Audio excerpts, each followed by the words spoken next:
now the official results of the Australian Marriage Law Postal Survey.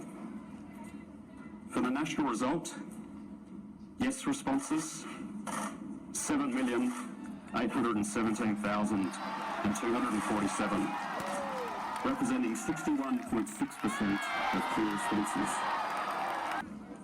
At a state and territory level, every state and territory recorded a majority yes result. Every state and territory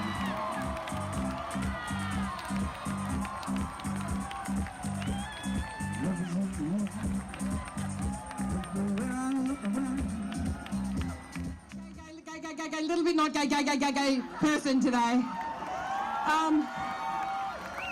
And I know that I stand here in front of you as only one small part of the alphabet that makes us who we are, the LGBTQI plus alphabet, and everything else. And I hope, one of my great hopes, is that this does not become a case where there are the acceptable gays who are the married ones and the others who are the non-acceptable gays. This is for all of us. In much of our country, and particularly in regional Australia, which is mainly run by the patriarchy, there appears to be acceptable and unacceptable gays, but it's not run along Magda Sabansky's marriage lines. The policing of gender and sexuality could be seen as being enforced by those in power. As their narrative says, children assigned male at birth should not stray from being masculine, and if they do, their rights should be forfeited. This is due to feminine qualities being devalued by our patriarchal society. You're supposed to go around to the back.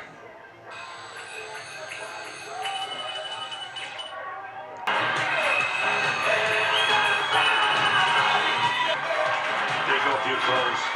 Facial time.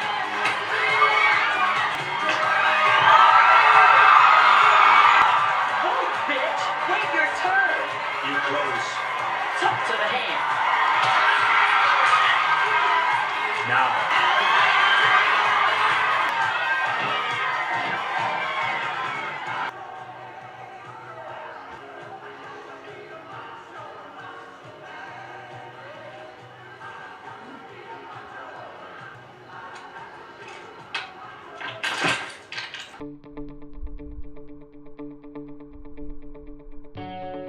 A considered pass may be given to AFAB children, that is, those assigned female at birth, in displaying perceived masculine qualities. However, it appears those assigned male at birth have no business exploring their intrinsic and true selves if it doesn't fit into the power brokers' cisgender and heteronormative narrative. Who's going to show me the sights? Be my pleasure. Oh. So how about it? Well, I suppose a fuck's now out of the question.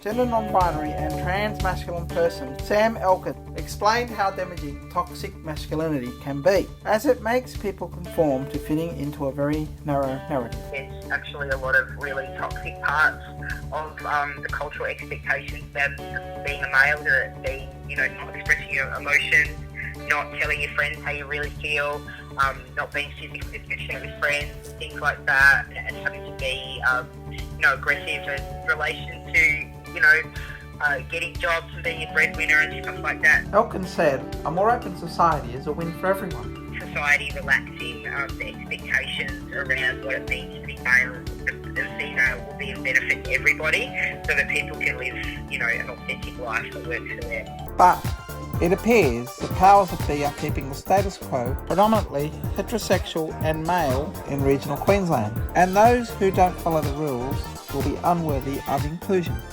I would say that your reluctance to address homosexuals as well as their civil rights is quite detrimental to their mental health. Well, I'm quite happy to address that issue anytime anyone brings it to me, right? I have an electorate where I have a person committing suicide between Longreach and the Gulf Carpenter every 2 weeks in the cattle section. I have large First Australian communities where it is absolutely endemic, right? And if you're saying, well, what's your priorities? Well, The priorities that I got are the people that are confronting me, and quite rightly confronting me. That's the problem that I have to deal with. You have a problem that you might have to deal with in your life, and if I can assist you in any way, I'm only too happy to do that. I think probably the issue, right, is you say that it's not a priority, but you talk about it quite a bit. And when you do talk about it, you say awful things. I spoke earlier about guys and being afraid of talking about their feelings and afraid of being feminine, afraid of looking gay, right?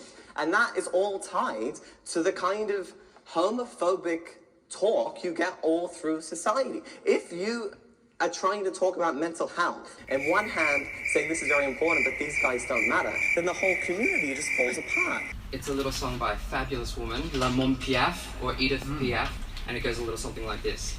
Il est entré dans mon cœur une part de bonheur dont je connais la cause.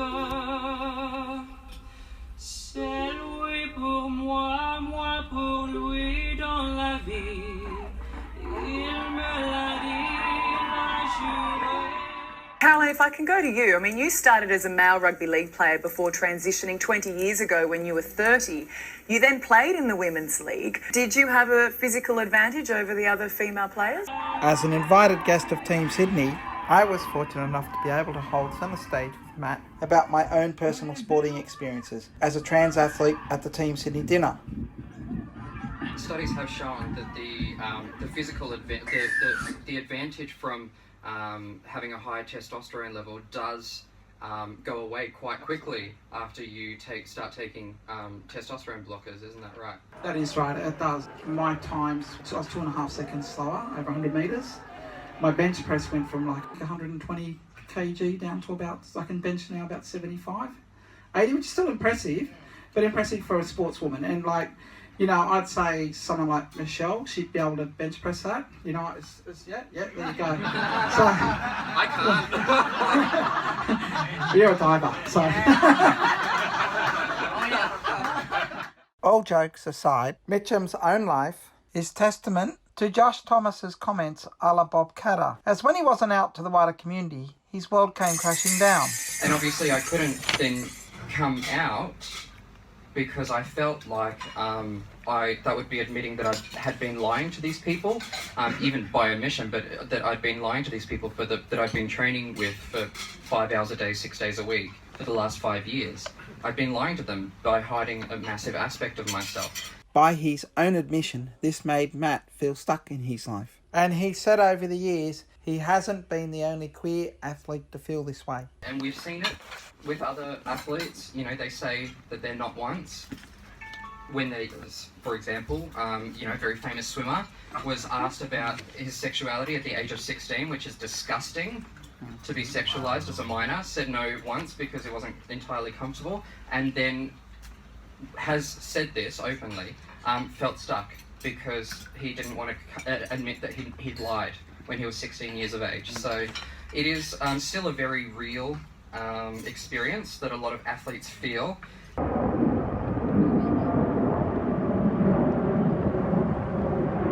That athlete just happened to be our most successful Olympian ever in Ian Thorpe. Thorpe had escaped Sydney bound for New York just after the Sydney Olympics on his 18th birthday, as at the time he was legal age and his sexuality was no longer off limits and was up for media discussion. It wasn't that I was celebrating my 18th birthday. The reason I was actually on that plane was for the first time it was going to be reported that I was allegedly gay. Because now, as I'm an 18-year-old, I've been treated as an adult. It wasn't the first time that I'd actually been asked about my sexuality or spoken about by someone in the media. That happened to me when I was 16. Thorpe said it shaped his future perspective. I always heard that you're being accused of being gay. So it's in a negative context. And think what it's like when you were a 16-year-old. You're not the most comfortable person in your skin. And I felt that this was being played out and that everyone, my whole world was talking about this. and he always wonders if the conjecture about his sexual orientation occurred at a later date. Would have he come out to the wider community earlier? He also said if someone had told him, you come out to make it easier for the next person, it may have got him over the line to come out at a younger age. What I've realised now is the importance of coming out, because I got to the stage where I had, I wasn't out, and I was like, do I even have to come out? And then I was told, and I've since learned, that the reason that you come out is to make it easier for the next person who might be in even more difficult circumstances than what you were in. Unlike Thorpe, Mitchum was eventually able to come out and thrive during his sporting career when he relocated to Sydney from his home state of Queensland. I ended up taking a year away and finding myself, I guess. Finding myself in lots of really seedy nightclubs. What's wrong with that? Hello. Not that it's seedy, it's great, but I was finding myself, basically. Getting very comfortable with myself and my sexuality and my identity.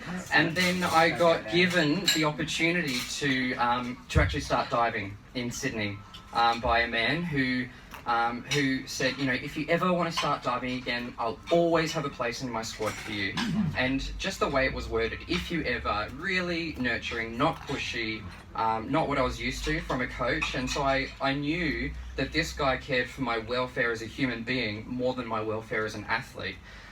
And so I did. I moved to Sydney with my partner that I'm still with, like 11 years later. Oh my God.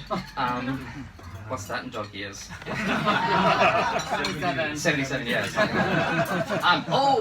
No wonder I'm retired now. We moved to Sydney and I did start training, and this coach actively created this open, inclusive, supportive training environment where it was made sure that I knew that I was accepted for exactly who I was. And that had the most profound effect on my self-esteem. You have no idea. And this was just 15 months before the Beijing Games. Mitchum, not long after, became our first Olympic men's diving gold medalist since Dick Eve in 1924. His talents came to the fore, inspired by his coach's inclusive policies. Every single dive that I did in that 15 months, I thought, this is for Olympic gold. Every single dive I did. And I wouldn't have been able to do that if I wasn't happy and comfortable in my training environment. He said the inclusive work Team Rainbow's counterparts, Team Sydney, are doing is so important for visibility for queer athletes. That's why I think having things like Team Sydney is such an incredible resource, such an incredible experience, such an incredible infrastructure for people in our position, because we often feel ostracized within sporting environments. But if we can create environments where people can participate in sport, because it's been scientifically proven how beneficial sport is to physical and mental health. If we can create the social well-being, the emotional well-being as well, I think sport can be the most powerful thing for people's happiness. What are you most looking forward to this year? On a personal note, I just want to savour every single moment that we see Jonathan Thurston, because now he has finite days left in the NRL, so every moment will be his last on that ground against that team, so soak it up, fans. Unfortunately, times are changing in Queensland, where North Queensland Cowboys legend and former Queensland Origin great Thurston lives in the electoral area of Leichhardt, which recorded an overwhelming yes majority of 63.4%. He believes sport and wider society should be open for all of its citizens to partake in. I was told I was too small, I couldn't tackle, I was too slow, all those types of things. That kind of criticism, that's character building. You take it on board and change your game. But homophobia, how can somebody change who they are? Imagine the talent that's lost to homophobia. Homophobia, not me. Wayne Bennett, another Queensland Rugby League great who gave his support to Team Sydney's conference as its opening speaker. In his address, he spoke about it being crucial for all people to be given the opportunity to give their best in sport. I'd like to welcome you to Sydney's inaugural Change the Game sports conference. I've been involved in sport all of my life. and one of the great satisfactions I get out of it is being part of a team. I don't believe there's any other discipline that we do in our life that makes us more team orientated and being part of something that I always feel is special, being part of teams. Sport allows that opportunity to happen on a regular basis, and it allows you to challenge yourself, find out how good you can be at a particular discipline in sport. And being part of a team also means a lot of give and take. It means understanding others, it means highs, it means lows. It means, again, always coming back to, have you done your best, my best? And if you've done your best, then I think there's no better outcome and there's no better feeling that goes with that. So I hope you all enjoy the conference, hope it makes a difference, and I hope you leave with a lot of enthusiasm to encourage young men and women all over Australia, all over the world to just participate. Winning and losing will take care of itself, but being your best is a challenge.